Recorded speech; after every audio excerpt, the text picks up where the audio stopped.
Chakchakni ko'pchilik qiladi, lekin nega ba'zilari qattiq, ba'zilari esa og'izda eriydi? Bugun sizga chakchakning haqiqiy sirini ko'rsataman.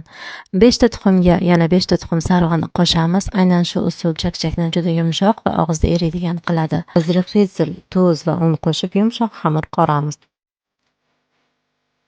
Endi eng muhim bosqich xamirni tashqaridan ichkariga qilib 3 marta 5 daqiqadan mushlaymiz. Har mushlagandan keyin xamirni 30 daqiqa tindiramiz.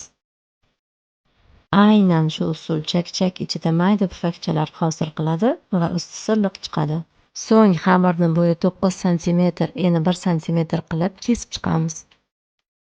Kesilgan xamirlarni patnisga terib sovuqroq joyga qo'yamiz. Xamirlarimizning usti qandishi kerak. Chakchakning gajak bo'lib chiqishining siri ham aynan shu. Qiyom tayyorlashni opisiyaniyada yozib qoldiramiz. Retsept yoqqan bo'lsa, albatta tayyorlab ko'ring. Yaqinlaringizga ham yuborish esdan chiqmasin.